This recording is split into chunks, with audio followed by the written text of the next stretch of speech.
I knew something was wrong the second I opened the door and heard no sound.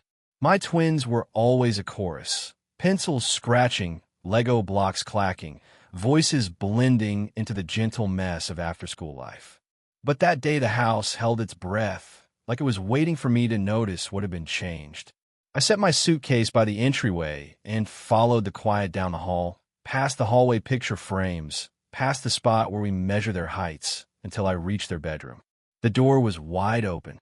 The walls were bare. The corner where their art table had been was naked except for a faint square of cleaner paint. In the center of the room stood a brand-new pink canopied bed, tiny glittering stars dangling from its rails, sheets tucked tight for a little girl who wasn't mine. Hey friends, thank you for being here. If you're part of our community already, I appreciate you more than you know, your time, your comments, your kindness. If you're new, welcome to a space where we tell the honest stories and protect the gentle hearts. Before we go deeper, please tap like if you're feeling this already, subscribe so you never miss what comes next, and share this with someone who needs strength today. Drop a comment and tell me where you're listening from, and to all our subscribers, old and new, thank you. You keep this light on, you make this courage possible, and I'm grateful for every single one of you. My mother's voice floated in from the kitchen, casual and bright, the way someone speaks when they've made a decision and refuses to question it. You're back early, Melissa? We thought you'd be home after dinner. Surprise. I didn't answer. I stood there a moment longer, my fingers resting on the doorframe, steadying myself against a wave that wanted to knock me flat. On the floor, beside the new bed, sat 2 cardboard boxes with my children's names written in thick black marker. Inside one, I could see a crumpled drawing of a volcano and a stick-figure family standing very close to its red mouth. Inside the other, Lego heads and a headless action figure stared up at me like they'd been sentenced. My twins were in the living room, knees tucked under their chins on the edge of the couch, watching a cartoon they weren't laughing at. They looked smaller than they had that morning when I kissed them goodbye and left for a quick 2-day work trip. My father sat in his recliner, remote balanced on the arm like a gavel he didn't want to drop. "Don't look so dramatic," he said, not unkindly but not kindly either. "Your brother's little one is here for the month. They needed a proper space. The girls can share the den. It's cozy." My eyes drifted to the hallway again. The den had no window. The den smelled like dust. The den was where we kept the old treadmill and the holiday decorations. The den was never a bedroom. My mother came around the couch with a smile that asked me to be grateful. We freshened the paint and moved everything carefully. "You'll be proud of us when you see how tidy it is. We needed to make room for the baby. She's delicate, you know. Your brother has enough on his plate." She looked at my twins, as if the explanation was candy they should be happy to receive. One of my girls reached for my hand without getting up, fingers searching for mine like a person reaching for a light switch in the dark. "Grandma said our pictures were messy," she whispered. "She said the new bed is for family." I swallowed hard. The word family felt heavier than it used to. I wanted to scream. I wanted to turn the television off and shove the boxes back down the hall and name every tiny thing that was wrong, from the missing glitter streak poster to the way my daughter's favorite stuffed otter had been packed without a goodbye. But anger burns fast and leaves a person shaking, and my twins were watching, and I knew if I erupted here, my mother would interpret my fire as proof I couldn't be trusted with flame. So I took the slow breath I've taught my girls to take when a teacher says something that stings. I let silence be my shield and my answer. Then I crouched until my eyes met theirs. "Go get your backpacks," I said softly, and my hands didn't tremble.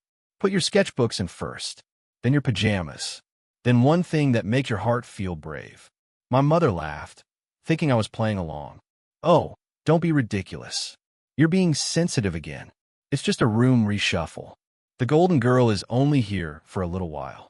Golden Girl. The words arrived on a little breeze of perfume and landed like coins on a cold table.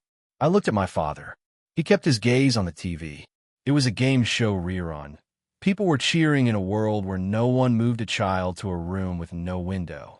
"We'll talk later," he said, which meant we would not. In the kitchen, the kettle clicked off. I could smell the chamomile tea my mother gave me when she wanted me sleepy instead of steady. My twins returned quickly, backpacks zipped, eyes clear in the way children become clear when the adults finally choose a side. One had tucked the soft otter under her arm. The other clutched a pencil case decorated with stickers we had placed in a straight line on a rainy Saturday. I stood and slipped into my coat. "We're heading out for a bit," I said, voice calm, the kind of calm that makes people rethink the last hour. My mother blinked. "Where exactly?" My keys were already in my hand. "Home," I said, and watched her face search for an objection that would sound like love. None arrived. My father turned the volume up. The contestant on the TV guessed the right price. Bells rang. At the front door, my mother followed us, words finally spilling. "Melissa, be reasonable. Your brother's child needs stability. You know how fragile things are after his divorce. Your girls are resilient. They can handle change. A little sacrifice now and then is good for character." I paused with my hand on the handle and turned just enough that she could see my eyes. "A little sacrifice," I said carefully, "is sharing your cake." This was taking their birthday and telling them it belonged to someone more deserving. Call it what it is. Her mouth opened, then closed. She reached out as if to touch my shoulder and then let her hand fall. "You always make everything so big," she whispered. I smiled without showing teeth. "It already is big," I said. "You just didn't notice because it wasn't happening to your favorite." We stepped into the cool evening air, and I felt the house exhale behind us, as if it were relieved I had not tried to make peace with a decision that was never mine. The porch light had just blinked on. It haloed my twins like actors stepping onto a small stage where the lines hadn't been written yet. They didn't ask where we were going. They didn't ask if we would be back. They trusted the way my hand felt anchored around theirs. I clicked the car open and helped them buckle in, smoothing a stray curl back into place like it might hold the world together. My phone buzzed with a message from my brother that I didn't open. I started the engine, and the dashboard clock lit up the truth. Not late, not early, right on time. As the driveway fell away in the rear view, my twin spoke for the first time. "Are we in trouble?" one asked. "No," I said, letting the word be a blanket. "We're making space for our hearts." The other asked, "Will the golden girl sleep in our bed forever?" I kept my gaze on the road and answered the question she hadn't asked. "We will never again live in a place where love is a competition." They were quiet, thinking.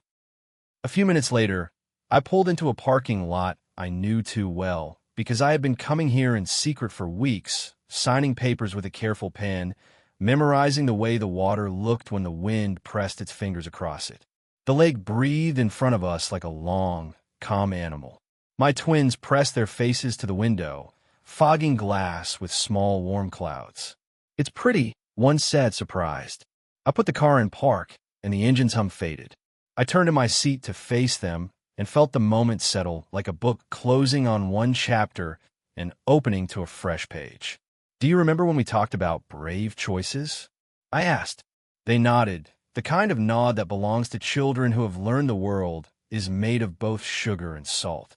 "This is one," I said. "I bought a house." Their eyes widened, the way kids' eyes widen when a magician reveals the coin was behind their ear the whole time. "A real one. A real one," I said, and my voice did not break.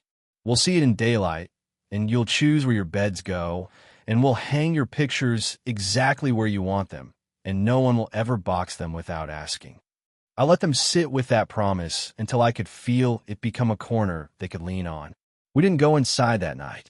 I wanted the reveal to be gentle, not rushed by the dark. But I parked facing the water and rolled the windows down an inch so the clean air could find our lungs. We ate granola bars from the glove compartment and told tiny stories about which birds might live in the reeds across the parking lot. For a long moment, I watched the reflection of a thin moon move on the lake's skin and thought about the pink canopy bed standing in silence back at my parents' house. Somewhere in there, my mother would fold the chamomile tea towel and tell herself I was being dramatic. Somewhere in there, my father would turn off the TV and tell himself I would calm down. Somewhere in there, the golden girl would be tucked into a bed that didn't belong to her, and maybe she would sleep well because none of this was her fault. The fault was the belief that love could be measured out like sugar with a spoon. When the night grew cool, I adjusted the vents so their little noses wouldn't chill and whispered a truth I wish someone had whispered to me sooner. Love is not a reward for being easy, I said. It's a home for being real. My twins' eyes fluttered, heavy with the kind of tired that comes after you've held back tears longer than a person should. I brushed a thumb across each cheek and tucked their backpacks at their feet so they could feel their own things close. The keys felt warm in my palm, a quiet promise pressed into metal. I didn't know exactly how the next days would unfold, but I knew where we would be standing when morning found us. And as the lake whispered against the shore, I let the house in my mind open its door and invite us in. Morning sunlight leaked through the car windows in thin, golden lines that brushed across my twins' cheeks. They were still asleep, arms folded close to their small chests, faces calm in a way I hadn't seen in months. For the first time in a long time, I didn't wake to the clatter of dishes or my mother's criticisms disguised as kindness. I woke to quiet, the kind that lets you think clearly. The lake stretched before us like a secret, its surface trembling with the early wind. I sat there for a while, staring at the reflection of the sky, realizing that this stillness was what peace was supposed to sound like. When my phone buzzed beside me, I didn't need to look to know who it was. I could already imagine my mother's tone, part pity, part authority, part disbelief that I'd had the nerve to walk away. I turned the phone over so the screen faced down and let the message die in silence. My girls stirred awake a few minutes later, stretching and blinking into the soft light. "Are we still at the lake, Mama?" One of them whispered, her voice small but steady. I smiled and nodded. "Yes, sweetheart. And soon, we're going to see something special." They exchanged a look that was half wonder, half curiosity, the kind of look children have before they learn what disappointment feels like. I turned the key in the ignition and followed the narrow road that wound around the trees until the small house came into view. It wasn't grand or perfect. The paint peeled at the edges, and the porch rail leaned slightly to one side. But when I parked in front of it, the world felt right. "Is this it?" they asked in unison. "It's home," I said quietly. We stepped out, and I handed them each a key tied with a red ribbon. They looked confused, as if I'd given them something too big for their hands to hold. "Go ahead," I said. "Unlock it." They did, fumbling with the locks until the door clicked open, and then they froze at the threshold. The smell of new paint mingled with pine from the forest. The walls were plain white, waiting for their touch. The air was cold but kind. One of them took a step forward and turned to me. "Can we put our drawings here?" she asked, pointing at the wall beside the window. I nodded. "Wherever you want. This house will hold everything you love." They ran inside, exploring every corner, their laughter echoing against the bare walls. Watching them, I realized how heavy their hearts must have been, how used they'd become to walking softly, afraid to take up space. Here, they didn't have to ask permission to belong. Their joy filled the room, bouncing off the emptiness until it began to sound like music. I stood in the doorway for a while, remembering the last time I'd seen them smile that freely. It had been before my parents' home became a shrine to my brother's daughter, the golden child who could do no wrong. The favoritism had always been there, growing like a weed beneath polite smiles. I'd ignored it at first. My mother's little comments, "Your brother has such a responsible streak," or "His daughter is the future of this family." My father's subtle dismissals when I spoke, "You're doing fine, Melissa, but raising twins alone isn't the same as raising a family." They never said it outright, but their meaning was clear. My girls are less special, less convenient, less worth celebrating. I remember birthdays where their presents came wrapped in recycled paper, while my niece's gifts gleamed with ribbons and tags. My mother would coo over her granddaughter's manners while pretending not to see my twins waiting for a compliment that never came. The hardest part wasn't their favoritism. It was how quietly they justified it. "You're too sensitive, Melissa," my mother would say when I confronted her. "You always look for hurt where there's none." But there was hurt. Every time she brushed my daughter's drawings aside to pin another picture of the golden girl, it carved a new scar in silence. My father called her his little miracle. Once, he told my twins, "You girls should learn from your cousin. She's such a good listener." They didn't answer, but I saw how their faces fell. I told myself they were too young to understand. But the night I found one of them crying in her sleep, whispering, "Maybe Grandma will like me next time," I knew better. Children always understand more than we think. I tried to reason with my parents, hoping maybe love could still bend their hearts. "They're all your grandchildren," I said once during dinner. My mother sighed. "Melissa, don't start. You know we love them all." Then she added softly, "But she's been through more." Her parents' divorce affected her. I wanted to shout, "My children lost their father too." But my voice failed. I swallowed it, afraid of sounding bitter. That night, while washing dishes, I looked out the kitchen window and saw my father pushing the golden child on the swing set he'd built last summer. The one he promised to build for my twins, but never did. Those memories came flooding back as I watched my girls claim our new home. It hit me how long I had been measuring my worth by people who never planned to see it. They didn't know I'd been planning this move for weeks. I had felt it coming. The slow exclusion, the condescending kindness, the shift in tone when they spoke about family priorities. I wasn't just leaving because of a room. I was leaving because I finally understood that staying was teaching my daughters that love meant endurance. I wanted them to learn instead that love should feel like safety. By the time the sun began to dip, we had spread out our few belongings. The twins used cardboard boxes as makeshift tables, drawing new pictures to hang on the walls. I found myself smiling at one sketch they made, a house with 3 stick figures, all holding hands under a crooked roof and a heart drawn above it. "That's us," they said proudly. I nodded, feeling my chest tighten. "Yes," I whispered, "that's us now." When night fell, I tucked them into their sleeping bags and kissed their foreheads.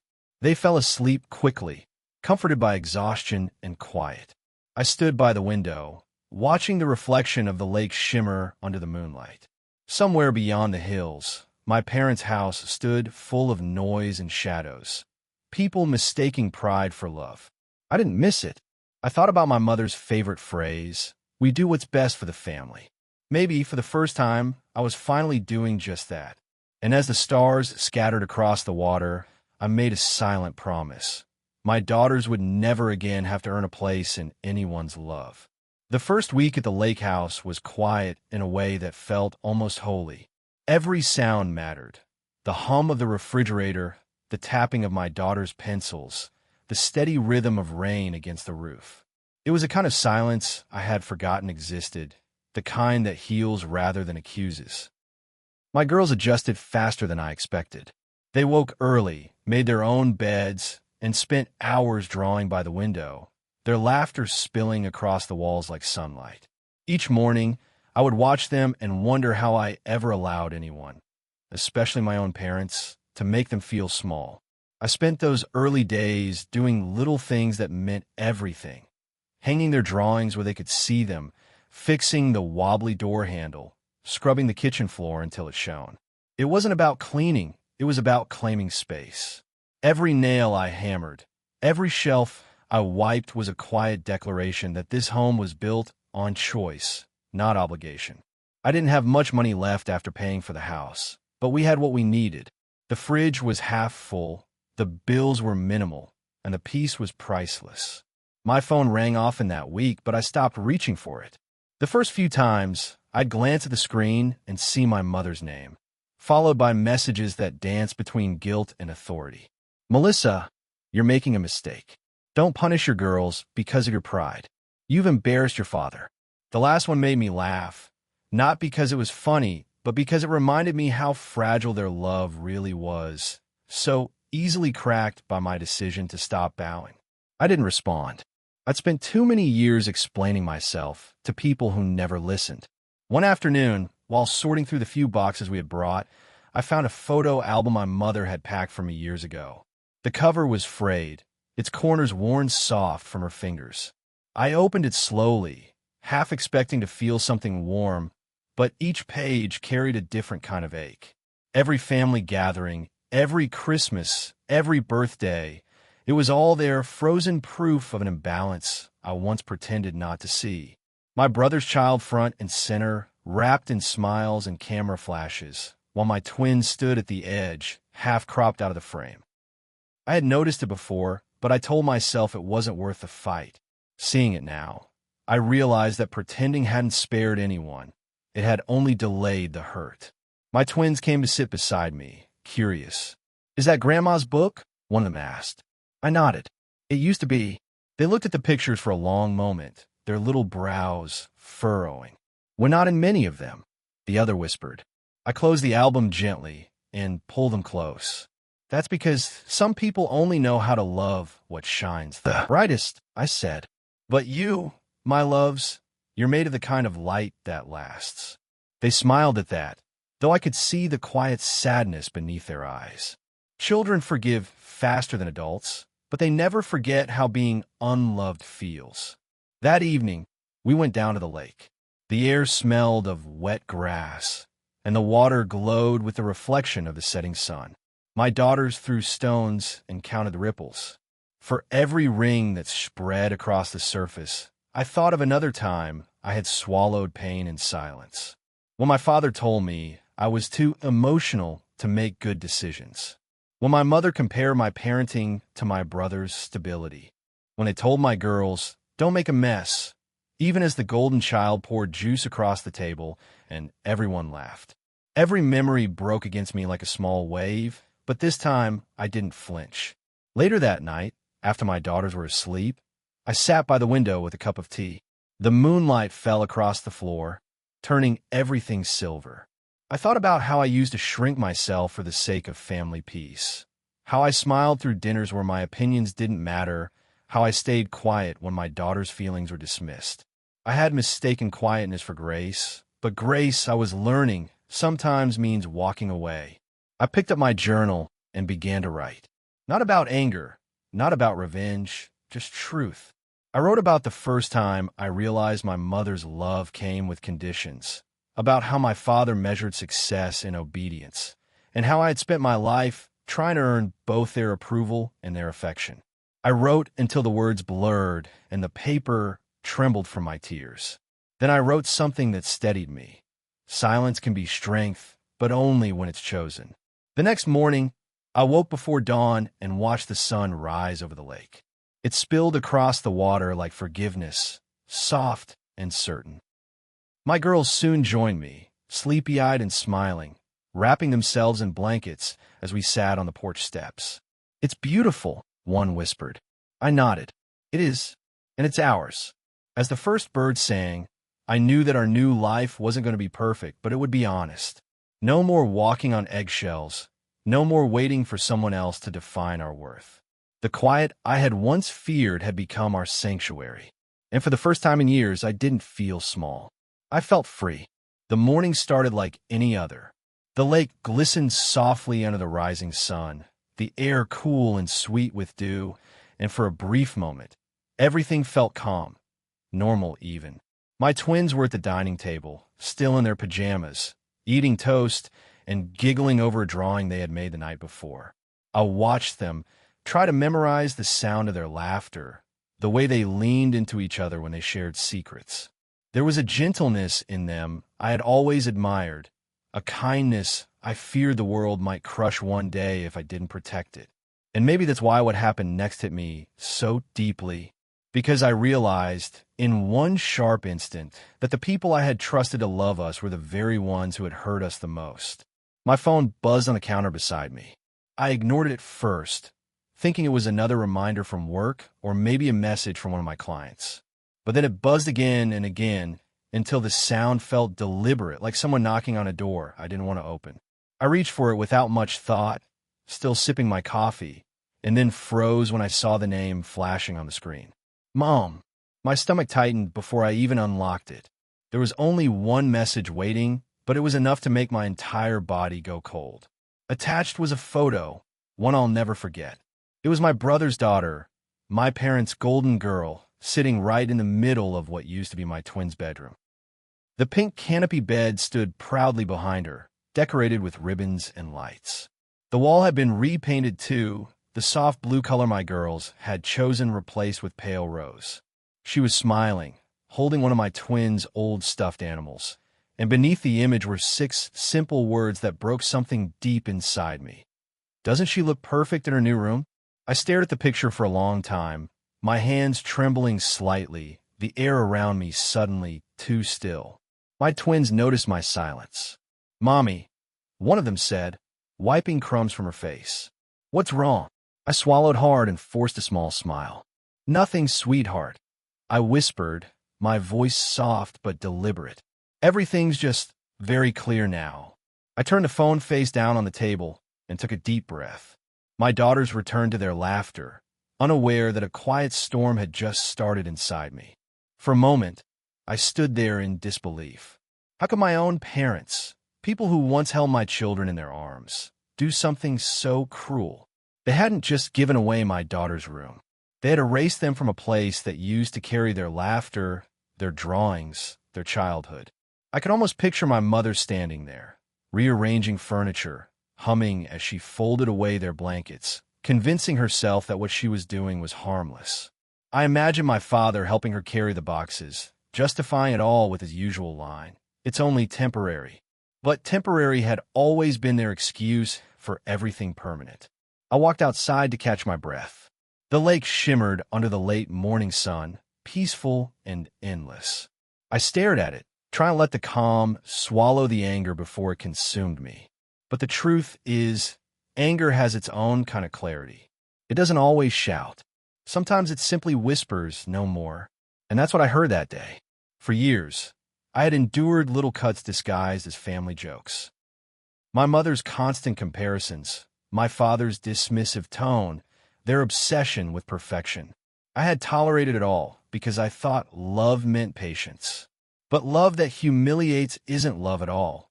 It's control. And I was finally done letting them have any control over us. I went back inside and found my twins sitting on the living room rug, surrounded by crayons and paper. They were drawing our lake house again, though this time I noticed something different. They had drawn a tall fence around it, with flowers growing along the edges. "What's the fence for?" I asked gently. One of them smiled shyly. "It's to keep the bad feelings out," she said. I knelt beside her and kissed her forehead. "That's beautiful," I whispered. "Let's make sure we always keep them out." That night, after the girls had gone to bed, I sat by the window with my laptop open. I had been planning something quietly for weeks, but that night, my determination hardened. I opened my savings spreadsheet and began adjusting numbers, calculating how much I could invest into expanding my freelance design business. For years, I had accepted smaller contracts to stay flexible, afraid of failing. But now, I wasn't afraid anymore. I wanted stability. I wanted to build something that would ensure my daughters never had to depend on anyone who didn't value them. As I worked, the moonlight poured across the floor, soft but steady, as if blessing my resolve. Around midnight, I went through the boxes stacked in the hallway, remnants of the life we'd left behind. One box was filled with old photos, so I sat down on the floor and began flipping through them. There were birthdays, graduations, Christmas mornings, frozen smiles that felt faker now than ever. In almost every picture, my brother and his family stood in the center, my parents glowing beside them. My twins and I were always off to the side, our smiles polite, our presence secondary. I found one photo from 3 years ago, taken at my mother's birthday dinner. My daughters had brought her handmade cards covered in glitter and stickers, but she hadn't even looked at them. Instead, she had turned to her golden girl and said, "You always know how to make Grandma happy." That night, my girls had cried quietly in the car on the way home. I told them Grandma didn't mean it, but we all knew she did. I took the photo and walked out to the porch. The night air was cold against my skin, but it felt cleansing. I stood by the railing, staring at the photo one last time, and then let it slip from my fingers. The wind caught it, carried it toward the lake, and dropped it into the water. I watched it float for a moment before sinking beneath the surface, swallowed by ripples of moonlight. I didn't feel regret. I felt release. The next morning, I woke early and decided to paint the walls of our home. The girls joined in, their hands covered in bright colors by the end of the day. Blue and yellow streaks decorated the walls like sunlight trapped in motion. It was messy and imperfect, but it was ours. Each brushstroke felt like reclaiming something I had lost, the right to define happiness for myself. My daughters laughed until they were breathless, and as I looked at their paint-smudged faces, I thought, this is what healing looks like. That night, as they drifted off to sleep, I sat alone on the porch again. My phone buzzed with another call from my mother, but I didn't even look. I watched the stars instead, their reflections trembling on the lake's surface like small promises. For the first time in years, I wasn't afraid of being alone. I had built something stronger than approval. I had built peace. And deep inside, I knew something my parents didn't yet realize. Peace can be louder than confrontation. Silence can roar when it's made of truth. But even then, I could feel the storm gathering. Because people like my parents don't let go quietly. They mistake distance for defiance, independence for disrespect. And I knew, sooner or later, they would come knocking. This time, though, I would be ready. Days turned into weeks, and the rhythm of our new life began to settle like dust on still air. The lake house became a sanctuary, not because it was perfect, but because it was real. Every creak in the floorboards, every uneven tile, every window that whistled in the wind reminded me that peace doesn't have to be flawless. It just has to be chosen. My twins adjusted beautifully. They woke up early, eager for school, eager for breakfast, eager to paint or draw, or simply exist without judgment. Their laughter filled the house like a melody that healed something in me each day. I had spent years mistaking survival for happiness, but here I was learning that joy could be quiet, steady, and even fragile, and that was okay. Still, beneath that peace was a current of unease. My parents had stopped calling as often, and when they did, the messages had changed tone. My mother's voice, once dripping with false warmth, had turned sharp with accusation. "Melissa," she said in one voicemail, "this distance isn't healthy. You're teaching the girls to resent family. We only wanted to help." She paused before adding, "You'll regret this." My father's messages were colder. "Enough of this nonsense," he said. "You're acting like a rebellious teenager. You're a mother. Start behaving like one." I didn't reply to any of them. I had already learned that people who refuse to see your pain will never hear your explanation. But even as I ignored their words, I knew my silence wouldn't last forever. I had a plan forming quietly, one that required patience, discipline, and strategy. I learned over the years that revenge doesn't always look like rage. It sometimes looks like success. My parents had always measured worth by control, and nothing terrified them more than losing influence. So I decided that if they couldn't value love, they would at least learn to respect distance. I started by focusing on work. I took on more clients, built a portfolio, and began designing digital products I could sell online. It meant long nights and endless coffee, but I didn't mind. Every dollar I earned was another brick in the wall that separated me from their power. One evening, while sorting through an old drawer, I found a small tin box I hadn't opened in years. Inside was a key, faded bronze, cool against my palm. I recognized it instantly. It was the spare key to my parents' house. They had given it to me back when I was pregnant with the twins, saying, "You'll always have a home here." I remember how proud I was then, believing that it meant I truly belonged. Now, as I held it under the soft glow of the lamp, the irony almost made me laugh. That key had once been a symbol of trust. Now it was a reminder of every boundary I had broken trying to earn theirs. I placed it on the table beside me, staring at it for a long while. Then, slowly, deliberately, I slid it into a small velvet pouch and tucked it into the drawer where I kept my daughter's birth certificates and the deed to the lake house.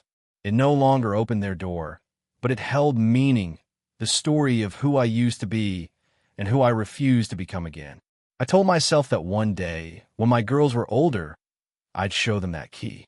I'd tell them how sometimes the hardest part of growing up isn't losing people. It's realizing they were never who you needed them to be. As weeks passed, I noticed small changes in my daughters too. They stood taller. They spoke more freely. They started writing short stories about brave girls who built their own homes after losing everything. Once, I found a story one of them wrote titled "The Girl Who Built Her Own Castle." The main character was strong and quiet, and though she was betrayed by her family, she never lost her kindness. I sat at the kitchen table reading it, tears pooling in my eyes, realizing how much they had absorbed from all the pain I try to hide. Children always see what we think we've buried. They may not say it, but they carry it. And I knew then that my greatest responsibility wasn't to fix the past. It was to show them what healing looks like in motion. But healing doesn't happen without being tested. It was a Tuesday evening when I received a message from my brother. It wasn't long, just a few lines, but it was enough to make my stomach twist. "Mom and Dad aren't doing well. They miss the girls. Can we talk?" I stared at the screen, unsure whether to laugh or cry. Miss the girls? The same people who had taken their room, their things, and their sense of belonging? I typed out several responses and deleted each one. The truth was, I didn't know how to respond without reopening wounds that had barely started to close. So I said nothing. Silence, once again, became my refuge. Later that night, after putting the twins to bed, I stood outside under the stars, the cool air brushing my skin. The lake shimmered like melted silver. I thought about that key again, the one I had locked away, and how symbolic it felt. It wasn't just a key to a house. It was a key to a cycle. A cycle of guilt, manipulation, and half-hearted apologies. My parents had built their world around control. They made people feel small so they could feel needed. But I had finally stepped out of that structure, and I had no intention of ever going back. I remember closing my eyes and making a quiet promise to myself under that starlit sky. I promised to guard my peace as fiercely as they had guarded their pride. I promised never to let my daughters question their worth again.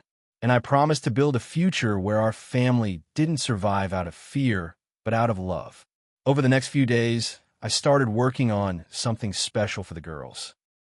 Using my design skills, I created a small photo album filled only with moments from our new life, painting the walls, laughing by the lake, cooking together, reading under the blankets. I called it The Beginning of Us. When I showed it to them, their faces lit up like sunrise. "It's just us," one of them whispered. "Yes," I said, "and that's more than enough." That weekend, while cleaning the front porch, I found a letter wedged in the doorframe. It was from my mother. No return address, just my name written in her perfect cursive. My hands trembled as I opened it. The first line read, "You've always been dramatic, Melissa." I stopped reading after that. I folded the letter, walked to the edge of the lake, and let the wind take it. The paper fluttered above the water before sinking quietly beneath the ripples. I didn't need to read more to know what it said. Guilt always disguises itself as concern when it's cornered. That night, I unlocked my journal and wrote one sentence before bed. The key to freedom isn't leaving. It's knowing you can. And as I turned off the light, I knew I had found the hidden key my parents could never take back. The one inside me that finally understood the difference between love that keeps you and love that cages you. The morning it happened started out soft and harmless, the way storms often do. The sun was just climbing above the tree line, and the smell of pine drifted through the open window. My twins were at the kitchen table, eating cereal and humming a song they'd made up, while I sipped coffee and scrolled through emails on my laptop. It could have been any morning, peaceful, ordinary, unremarkable. But peace, I've learned, is sometimes a fragile illusion that cracks without warning. That day would remind me just how much strength quiet hearts can hold when pushed too far. It began with a call from my father. I hadn't heard his voice in weeks, and for a moment, I almost didn't answer. But curiosity, or maybe old habit, won. "Hello, Dad," I said softly, my voice steady though my hands weren't. There was a long pause on the other end, just the sound of him breathing before he spoke. "Your mother's worried," he said finally. "You've made your point. Don't you think it's time to come home?" Home. The word made me flinch. How easily he said it, as if the place I'd walked away from had ever truly been one. I stared out at the lake shimmering in the sunlight and replied, "We are home." My father sighed, the kind of sigh that carried judgment rather than understanding. "Melissa," he said, his tone low and deliberate, "you're punishing everyone for something small." The girl's room was theirs, I interrupted, surprising myself with the firmness in my voice. "You didn't just move furniture, Dad. You moved boundaries." He didn't respond right away. When he finally did, his voice carried the same tired superiority that had shadowed my childhood. "Your mother meant well. You know how she is. She gets attached easily." I closed my eyes, a bitter laugh slipping from my lips. "She gets attached to the idea of control, not people." He huffed, the sound of irritation muffled through the receiver. "You always exaggerate." I hung up before he could say anything else. My hands were trembling, but not from fear this time. From exhaustion. From the weight of constantly being the one who swallowed pain in the name of peace.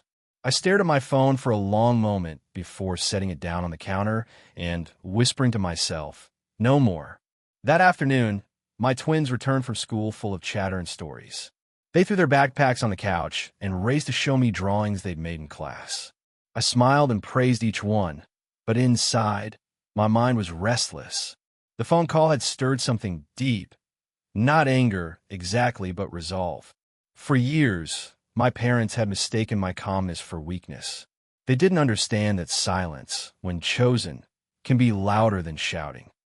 Later that evening, while preparing dinner, I caught sight of something through the window that made me stop cold. A familiar car was parked at the end of the dirt road, my mother's. My heart skipped a beat.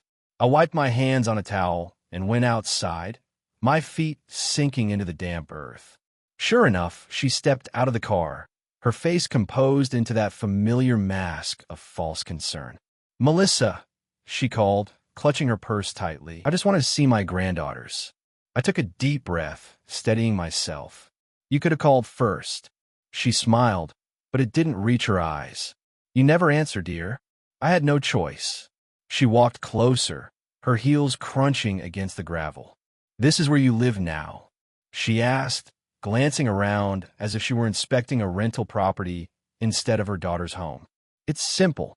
The word hung in the air between us, sharper than it should have been. I folded my arms and replied, "Simple is what we needed." She sighed dramatically and stepped onto the porch, her gaze sweeping across the small space. "You could have stayed with us, you know. All this independence, it's so unnecessary. You always make things difficult." I looked at her, really looked at her, and realized something startling. I no longer needed her approval. Her opinion, her tone, her expectations, none of it had power over me anymore. "We're fine," I said simply. "The girls are happy here." Her eyes narrowed slightly. "You're teaching them to hate family." I shook my head. "No, I'm teaching them not to confuse love with control." For a moment, her mask cracked. I saw a flash of something, hurt, anger, maybe both, but it vanished as quickly as it came. "You're ungrateful," she said softly. "After everything we've done." I stepped closer, my voice steady but low. "You didn't do it for me, Mom. You did it to feel superior. There's a difference." She didn't respond. She turned her gaze toward the lake instead, her jaw tight. "I just wanted to see the girls," she murmured. "They're inside," I said, my tone firm. "But this visit isn't about them. It's about control. You're not here because you miss them. You're here because you hate that we're okay without you." Her lips parted, but no words came. She blinked, swallowed, and turned back toward her car. For the first time, she looked small to me. Not because I'd made her that way, but because I'd stopped trying to shrink myself to fit her image of who I should be. "Goodbye, Mom," I said softly, and this time I meant it. When I returned inside, my daughters looked up at me from the couch. "Was that Grandma?" one asked. I nodded. "She just came to say hello." My youngest frowned. "Is she mad?" I hesitated, then shook my head. "No, sweetheart. She's just learning." That night, I couldn't sleep. I sat by the window, watching the moon shimmer across the water. My mother's visit had stirred memories I tried to bury. Birthdays spent waiting for her praise, Holidays where my father's silence stung more than his words, moments where I'd mistaken obedience for love. I realized that every choice I'd made lately, every small act of resistance, had been leading to this point. In the early hours of the morning, I made a decision. I woke my daughters gently and told them to pack their bags. Why? One of them asked, rubbing her sleepy eyes. I smiled softly and said, because we're going somewhere special tomorrow. They didn't question me. They trusted me completely, something I didn't take lightly. By sunrise, their backpacks were packed with clothes, sketchbooks, and the little treasures they couldn't part with. I stood in the middle of the living room, looking at the house that had become our safe haven, and felt a deep calm settle over me. This wasn't running away. This was choosing peace again, a peace my parents couldn't reach. As the girls climbed into the car, I glanced back at the lake, the surface glittering like broken glass in a morning light. I whispered under my breath, "Thank you for holding our secrets." Then I started the engine, my heart steady, my purpose clear. Where we were going next wasn't about distance. It was about freedom, the kind that can't be given, only claimed. And as the road opened before us, I knew there was no turning back. Not this time. Morning sunlight spilled across the dashboard as the car rumbled along the winding road that traced the lake's edge. My daughters sat in the back seat, half asleep, their heads leaning against each other, their backpacks pressed close to their legs. The silence inside the car wasn't heavy. It was full like a deep breath that had finally been exhaled after years of holding it in. The road stretched ahead of us, open and golden under the rising sun. And for the first time in what felt like forever, I didn't feel like I was escaping. I felt like I was arriving. We drove for hours, the kind of quiet journey that lets thoughts settle and memories resurface. I replayed every moment of my mother's visit the night before. The way her eyes darted around my home, as if measuring its worth, the tremor in her voice when she realized I wouldn't bend, and the final look she gave me before turning away. That look wasn't anger. It was confusion. For the first time, she didn't recognize me, because the daughter she had raised to stay small had finally outgrown her cage. It was both heartbreaking and liberating to realize that sometimes the only way to heal a broken bond is to stop offering it new places to crack. My twins woke up as we entered the small town near the northern edge of the lake. "Where are we going, Mama?" one of them asked, her voice sleepy but curious. I smiled softly, keeping my eyes on the road. "To a place where the world feels wider," I said. It wasn't a lie. The house I'd rented sat on a hill overlooking a stretch of wildflower fields, just a few miles from the quiet school they would soon attend. I'd found it weeks ago while scrolling through listings late at night, unsure if I'd ever be brave enough to act on it. But courage, I'd learned, doesn't always roar. Sometimes it's the whisper that says, "Pack your bags and go." When we arrived, the girls climbed out of the car and stood in silence for a moment, taking in the view. The air smelled like rain and lilac. The house was small, just 2 bedrooms and a porch, but the roof caught sunlight like it was born to do so. The walls were pale blue, the color of a quiet sky, and the yard stretched wide enough for dreams to fit. "It's beautiful," my oldest said, her voice full of awe.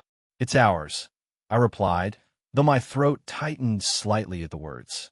She reached for my hand, squeezing it as if to seal the promise. We spent the rest of the morning exploring. The girls ran from room to room, opening closets, tapping walls, calling out, "This one's mine," until they finally decided they'd share the bigger bedroom, so we can tell stories at night, they explained. I laughed, realizing how easily children can turn even the smallest spaces into kingdoms. I let them decorate however they wanted. They taped their drawings to the walls, placed their books in small piles, and arranged their stuffed animals in neat rows. Watching them build their world piece by piece reminded me that peace isn't something we find. It's something we create, sometimes from nothing. That afternoon, as they napped, I sat on the porch with a cup of coffee, staring out across the field. The wind moved through the tall grass like a sea, and for the first time in months, I didn't feel like time was chasing me. My thoughts wandered to my parents, not with anger, but with a strange, distant understanding. I thought about how they were raised, about the kind of love they'd been taught to give, conditional, competitive, and cold. It didn't excuse what they'd done, but it made me realize that breaking a cycle always comes with bleeding hands. I wasn't angry anymore. I was just tired.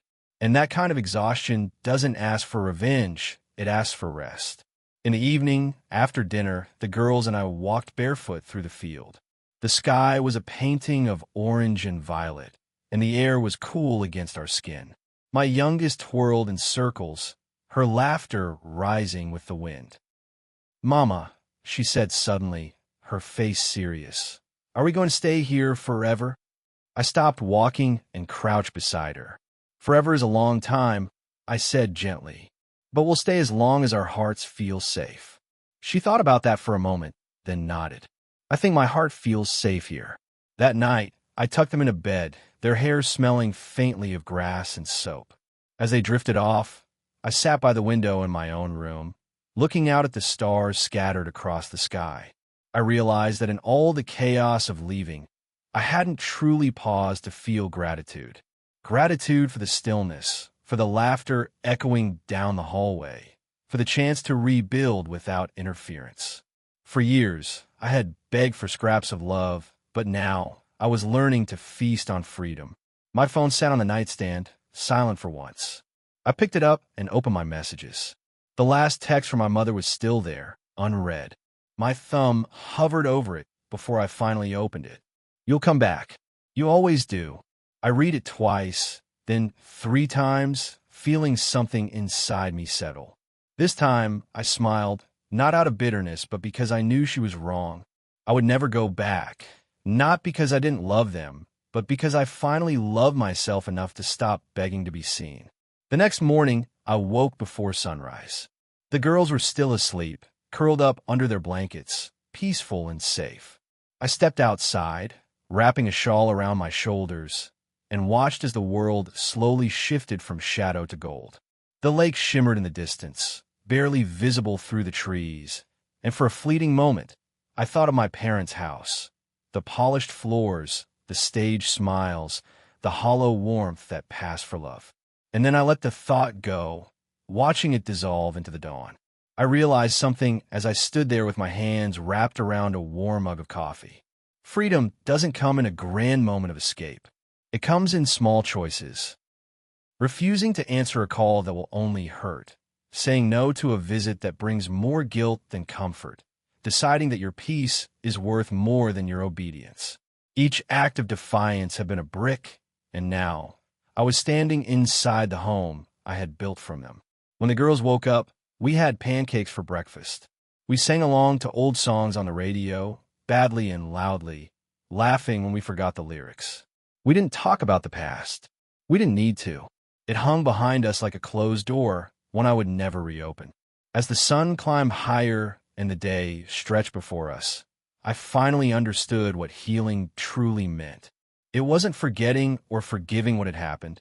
It was learning to live without needing an apology. It was realizing that peace doesn't require permission. And as I looked at my daughters, 2 small souls who had carried the weight of adult disappointment and still managed to smile, I whispered to myself, "We made it." For the first time in years, I truly believed it. The knock came on a Sunday morning when the world was still half asleep. I had just poured coffee into my favorite mug, the one the girls painted for me on Mother's Day, and was about to step onto the porch when I heard it. 3 firm knocks, not the kind that belonged to a neighbor or a delivery person. This one carried familiarity, history, and tension. My chest tightened, and for a moment I stood still, staring at the door as if silence could undo the sound I just heard.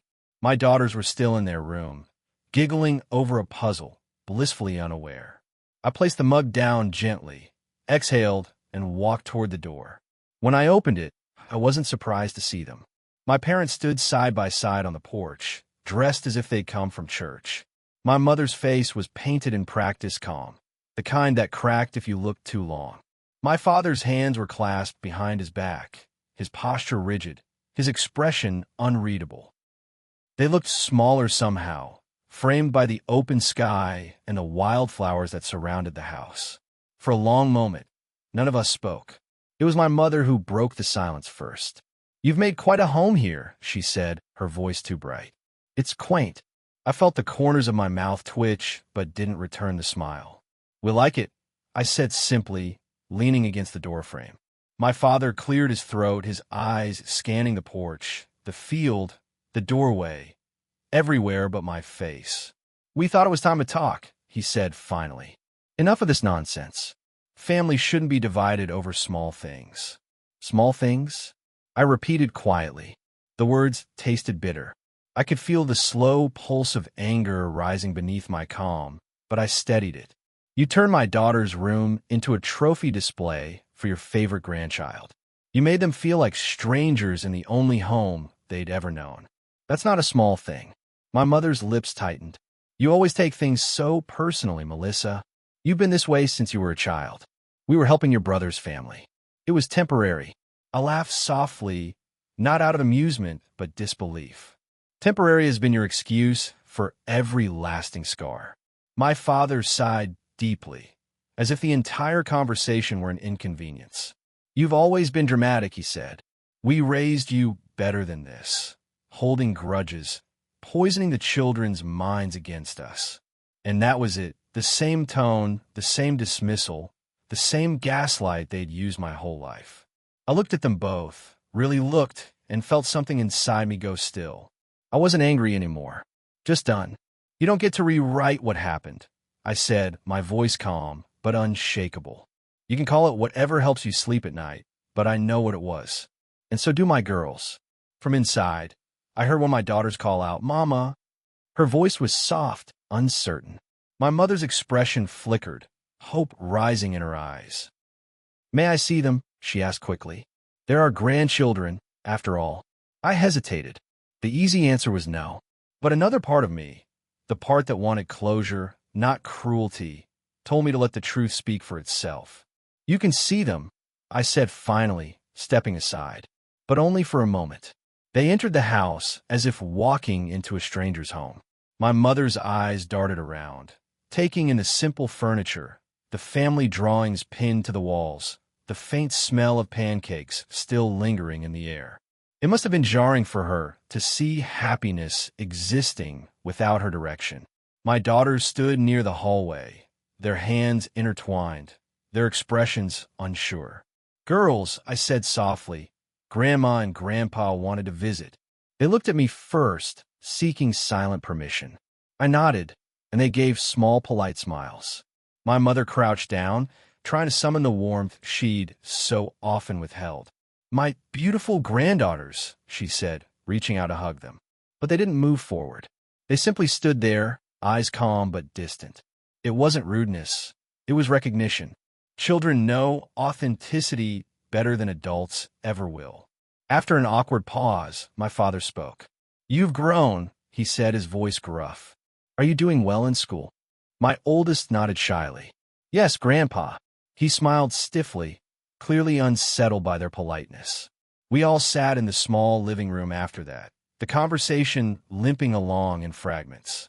My parents asked questions about school and friends, and my girls answered with quiet dignity, their tone respectful but measured. I could tell my mother was waiting for the old softness to return, for the moment when my daughters would run into her arms and pretend nothing had happened. But that moment never came. The distance she had built with her choices now stood between them like glass, transparent but unbreakable. Eventually, my father stood and adjusted his coat. "We should be going," he said. My mother looked at me then, her eyes searching my face for something, regret, maybe, or an invitation to argue. She found neither. "I wish you'd reconsider," she said finally, her voice breaking slightly. "We're family, Melissa. You can't just erase us." I stepped closer, my hand steady. "I'm not erasing anyone," I said quietly. "I'm just protecting what's left of me." My father opened the door, but before he stepped out, he turned to me. "You'll regret this stubbornness one day," he muttered. I held his gaze. "Maybe," I said, "but at least the regret will be mine." They left without another word, their car disappearing down the dusty road until all that remained was the hum of the wind through the fields. My daughters ran to me, their faces full of questions. "Mama, are they mad?" my youngest asked. I knelt down and brushed her hair back. "No," I said softly. "They're just sad that we don't need their permission to be happy." That evening, we sat on the porch watching the sunset bleed into the horizon. The sky was streaked with orange and gold, the same colors that had once painted the walls of my childhood home. For a moment, I felt the faint sting of nostalgia, but it faded quickly. I wasn't looking back anymore. I was watching the future unfold. The girls leaned against me, one on each side, their warmth grounding me to the present. "Are they ever going to come back?" my oldest asked. I hesitated, then smiled. "Maybe, but if they do, we'll be ready." As darkness settled over the field, I felt a strange peace settle with it. A deep, steady quiet that told me I had finally closed a door without needing to lock it. And though I didn't know what tomorrow would bring, I knew this much for certain. We had started a new beginning that no one could take away. The days after my parents' visit felt strangely still, like the air right after a heavy storm. Nothing was broken, yet everything had changed. The silence in the house no longer felt peaceful. It was thoughtful, like it was waiting for something to arrive or unravel. My daughters went back to their routine easily enough. School, homework, evening walks by the lake. But I could see in their eyes that they had sensed a shift. Children always know when the world around them has moved, even if the ground beneath them still feels solid. It started small. The golden granddaughter, my brother's daughter, began calling my twins more often.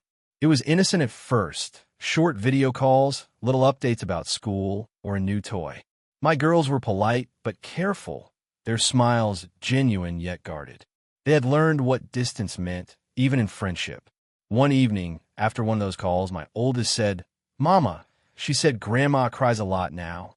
She said Grandpa doesn't talk much anymore." I looked up from the dishes I was washing, the water running over my hands like time slipping through fingers. "What did you say to her?" I asked gently. "I told her we don't live close enough to make anyone cry," she said quietly. There was no malice in her voice, just truth. That night, after they'd gone to bed, I sat by the window, staring at the lake shimmering under the moonlight. Guilt tried to creep in, but I refused to let it settle. For years, guilt had been my leash, keeping me close, keeping me small. But now I understood something my parents never did. Boundaries aren't cruelty, they're survival. And sometimes, when you stop allowing people to hurt you, they mistake your healing for betrayal. I was no longer trying to fix that misunderstanding. I had found peace in the space between explanation and silence. A few days later, I received a message from my brother. "Mom's been sick. She's asking for you." The word sat on the screen, cold and still. My first instinct was to rush to her side, to let compassion override everything. But then I remembered the last time I'd done that. The way she had used her illness as currency, trading guilt for compliance. I wasn't heartless. I just knew the difference between care and control now. So I typed a short response. "I hope she gets better. I'll call when I can." It wasn't vengeance, it was balance. When I finally did call, my mother's voice was weaker than I remembered. "Melissa," she said, her tone trembling. "I didn't think you'd call." I hesitated, then replied softly, "You raised me to do the right thing, didn't you?" She gave a faint laugh that sounded more like a sigh. "You were always the sensitive one. I never meant to hurt you. You know that." My heart twisted at the words, not because I believed them, but because I wanted to. "I know," I said quietly. "But meaning well isn't the same as doing well, Mom." There was silence on the line, the kind that stretches time. "Your father misses you," she said finally. "He doesn't know how to say it, but he does." I looked out the window, watching the reflection of my daughters playing near the edge of the lake. "Then tell him I said thank you," I replied. "But we're okay here." She didn't answer right away. "You sound different," she said finally. "Stronger." I smiled, though she couldn't see it. That's what peace does to a person. When I hung up, I felt something loosen in my chest. It wasn't forgiveness, not yet, but it was the space where forgiveness might someday grow. I wasn't ready to let them back into our lives, but I also wasn't holding on to the anger anymore. Anger had served its purpose. It had carried me out of the fire. But once you're safe, You have to put it down before it burns you from the inside. Weeks passed, and life continued. My freelance work flourished, clients recommended me, and I began saving enough to finally think beyond survival. I set up a small workspace near the window where I could design while keeping an eye on the girls. Every success, every small win, felt like a quiet rebellion against the version of me my parents had once tried to define. They had believed that without them, I would collapse. Instead, I had built something they could neither claim nor control. One evening, as the girls and I were painting on the porch, my brother called. I hesitated before answering, but curiosity got the better of me. "Hey, Mel," he said, his voice uncertain. "Listen, things are changing at home. Mom and Dad, well, they've been talking about you. They want to see the girls again." I stayed silent, letting him fill the space. "I think they finally understand," he continued. "They miss you." I looked at the horizon, the sky bleeding orange and pink. "Do they understand?" I asked. "Or do they just miss having control?" There was a long pause before he sighed. "Maybe both." His honesty surprised me. "You were always the bridge in this family," I said softly. "But even bridges collapse when people keep walking over them." He laughed lightly. "Maybe, but someone has to try." When I hung up, I thought about what he'd said. My parents weren't evil. They were broken in ways they never learned to see. They believed love was something to be earned, not given freely. And for too long, I had lived inside that belief. But now, standing here with paint on my hands and laughter in the air, I realized something simple, yet profound. Every generation gets to decide what survives. And I was choosing peace. The next morning, the mail arrived, a small white envelope addressed in my mother's handwriting. I held it for a long moment before opening it. Inside was a single photo, my daughters from years ago, sitting in their old bedroom, smiling widely. On the back, she had written, "They always made this house brighter. Love, Mom." There were no apologies, no explanations, just that sentence. I closed my eyes and whispered, "Maybe that's enough." I placed the photo in a frame and set on the shelf near the window, not as a reminder of pain, but as proof that growth was possible, even in fractured soil. That evening, I sat by the lake while my daughters skipped stones. The ripples stretched across the water, gentle and endless. I realized that every choice I had made, the leaving, the silence, the boundaries, had brought me here to this quiet beauty. The consequence of walking away wasn't loneliness. It was freedom.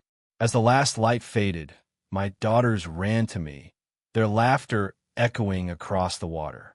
I gathered them into my arms, holding them close, feeling their warmth, their weight, their life. "We're okay, aren't we, Mama?" my youngest asked. I smiled against her hair. "We're better than okay," I whispered. "We're free." And as the stars blinked awake above us, I knew that this stillness, this strength, this love was the kind of inheritance I wanted to pass on. The morning the sign went up, the air was soft with spring. The wildflowers that lined the edge of our driveway swayed in the breeze, their petals trembling like they were applauding something unseen. My daughters helped me carry the small wooden board I'd spent the previous week carving and painting by hand. It wasn't fancy, just smooth cedar polished with care, the words written in a deep shade of blue. I had painted them slowly, tracing each letter like a prayer. Family isn't who shares your blood, it's who protects your heart. We planted it beside the gate that led to our home, the sunlight catching on its edges until it looked almost golden. As we stepped back to admire it, my twins grinned with pride. "It's perfect," one said, her fingers brushing the paint lightly. "Now everyone who comes here will know what kind of family lives here." Her sister nodded solemnly. "The kind that keeps their hearts safe." I smiled at them both, my throat tight. "Exactly that," I whispered. It had been months since my parents' visit. The silence that followed had been strangely kind. No more surprise knocks, no more guilt-laden letters, no more calls disguised as apologies. It was as though they had finally accepted that distance could exist without bitterness. My brother still checked in now and then, sending photos of his daughter and updates about my parents' health. I never asked too many questions. I had learned that peace isn't about knowing everything. It's about not needing to. The girls had grown stronger in ways that amazed me. They spoke with confidence now, laughed freely, and carried a kind of quiet assurance that told me they were healing too. Their teachers often told me how kind and focused they were, how easily they made friends, how naturally they lifted others. It was everything I had hoped for, the proof that the love we built here, away from judgment and favoritism, had taken root in them deeply. But peace, as I had learned, is not a permanent state. It's a daily choice. There are still days when old memories crept in, when guilt tried to disguise itself as longing, when the echo of my mother's voice found me in my thoughts. On those days, I didn't fight it. I simply let the memory sit beside me, acknowledged it, and let it fade like mist over the lake. Healing, I realized, isn't about pretending the wound never existed. It's about refusing to let it define the rest of your story. One evening, as the sun dipped low, a familiar car slowed to a stop at the edge of the gate. My heart gave a single, measured beat. I knew that car. The silver sedan that had carried me to my first day of college, to my wedding, and away from my childhood home the day I left for good. My parents stepped out slowly, older now, time carving lines into their faces that pride had once kept smooth. They didn't try to open the gate. They just stood there, staring at the sign. For a moment, none of us moved. The girls, who had been playing on the porch, froze mid-laughter. My mother's eyes found mine across the yard, and I could see something there that hadn't been there before. Not arrogance, not defiance, just understanding. My father looked tired, his hand resting on her shoulder like he was holding her steady. I walked toward the gate, each step heavy with years of history. When I reached them, my mother smiled faintly. "You made this?" she asked, her gaze flicking to the sign. "Yes," I said simply, "with the girls."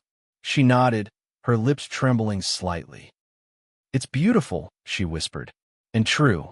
My father cleared his throat, his voice low. "We didn't come to fight, Melissa. We just wanted to see where you've built your life. It suits you." I studied their faces, the people who had once broken me, without even realizing it, and felt something unexpected stir in my chest. Compassion, not the kind that excuses, but the kind that releases. "You're welcome to visit," I said quietly. "But this time there are rules. No guilt, no control, no competition, just peace." My mother blinked, and for a moment I thought she might cry. "I can live with that," she said softly. My father gave a small nod. "We'll do our best." And then, without asking to come in, they turned and walked back to their car. It wasn't dramatic or emotional. It was just human. Simple. Necessary. When their car disappeared down the road, I turned back toward the house. My daughters were waiting on the porch, eyes wide and curious. "Were they sad?" one asked. "Maybe a little," I said. "But sometimes sadness is what makes people start to change." They looked thoughtful for a moment, then nodded. "Can we paint something on the sign?" I laughed. "What do you want to add?" "Hearts," they said in unison. "Lots of them." That night, after they fell asleep, I sat by the window with a blanket draped over my shoulders. The moonlight spilled across the floor, soft and silver, just like the first night we arrived here. I thought about the journey that had brought us to this point, the betrayals, the leaving, the rebuilding, and I realized how every wound had led to something stronger. My parents' house had taught me what love shouldn't feel like. This house had taught me what it should. I took out my journal and wrote the final entry for this chapter of our lives. Peace doesn't mean forgetting the storm. It means learning to dance in the rain that follows. Then I looked out at the gate, the sign glowing faintly under the moonlight, and whispered a quiet thank you. To life, to pain, to healing, to the courage that had carried me here. For the first time in years, my heart didn't ache. It rested. To everyone who has been part of this journey, thank you from the bottom of my heart. If Melissa's story touched something in you, please take a moment to like, share, and subscribe so more people can find peace through stories like this. Drop a comment to tell us what part moved you most. And if you're already part of our Dreamy Tales family, thank you for your loyalty, your kindness, and your presence. You are what makes this community a light in dark places. Until next time, stay safe, stay kind, and remember, your peace is your power.